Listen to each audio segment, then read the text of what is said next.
डीडवाना में कस्टोडियन जमीनों को सरकारी घोषित करने के बहुचर्चित मामले को लेकर जहां 10 नवंबर को जिला कलेक्ट्रेट के सामने महापड़ाव का ऐलान किया गया है, वहीं दूसरी ओर आज क्षेत्र के 19 गांवों के सैकड़ों पीड़ित किसान जिला कलेक्टर से मिले और राजस्व मंत्री के निर्देशानुसार पीड़ित किसानों को पुनः उनकी जमीनें सुपुर्द करने की मांग की।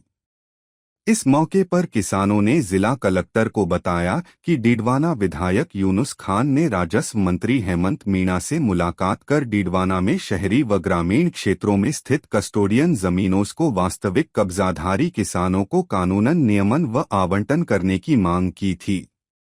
यूनुस खान ने राजस्व मंत्री को बताया कि राजस्थान के 10 जिलों के 8,695 कब्जाधारी किसानों को कस्टोडियन जमीनों का आवंटन किया जा चुका है, लेकिन डीडवाना जिले में आज तक इन जमीनों का किसानों को आवंटन नहीं किया गया,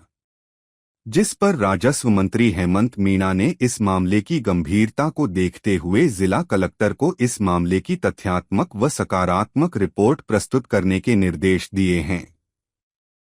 किसानों ने बताया कि भारत विभाजन के दौरान 1947 में बड़ी संख्या में मुस्लिम परिवार पाकिस्तान चले गए थे।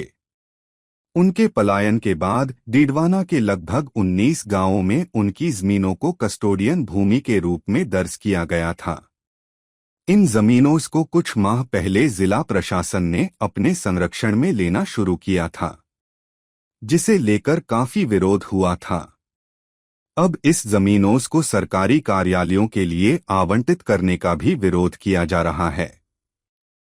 इन जमीनों पर काबिज किसानों का कहना है कि इन जमीनों पर आज़ादी से पूर्व और आज़ादी के बाद से सभी वर्गों के किसान खेती करते आ रहे हैं। यह जमीनें उनकी पुश्तैनी जमीन है, जिन पर वह 78 वर्षों से खेती कर रहे हैं। कई जमीनों पर भवन बन हो चुके हैं और घनी आबादी बस चुकी है। अब इन जमीनों को गलत तरीके से सरकारी घोषित करना किसानों के हितों पर कुठाराघात है। ऐसे में राजस्व मंत्री के निर्देशानुसार इस मामले की सकारात्मक रिपोर्ट तैयार की जाए ताकि किसानों को न्याय मिल सके। पिछले 1.5 साल से किसानों की जो जमीन है वो सरकार अपने नाम करने के प्रयास में शिवाचक बोल करके कर रही, उसके उपलक्ष्य में काफ़ी लंबे समय से संघर्ष चल रहा है। लेकिन पिछली 26 तारीख को माननीय डीडवाना विधायक जी के नेतृत्व में माननीय कलेक्टर साहब को ज्ञापन दिया गया था और उससे पहले माननीय वसुंधरा जी को भी जो कि इस संबंध में ज्ञापन दिया गया था और उसके बाद में 27 तारीख को राजस्व मंत्री को ज्ञापन दिया गया था।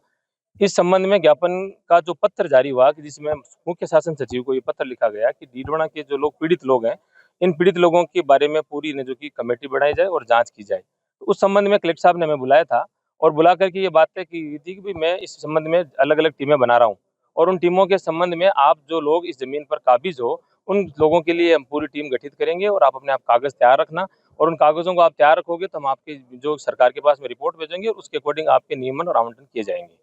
तो ये जो मांग थी जो इस माननीय कलेक्टर साहब ने बड़ी सहानुभूति से सुना और अच्छे तरीके से सबको समझाया भी कि भविष्य में जो कि इस प्रकार की जो कोई भी आवंटन होगा वो हम नहीं करेंगे जब तक जो कि सरकार का कोई निश्चित रूप से कोई आदेश नहीं आ जाता। एक तरफ ज्ञापन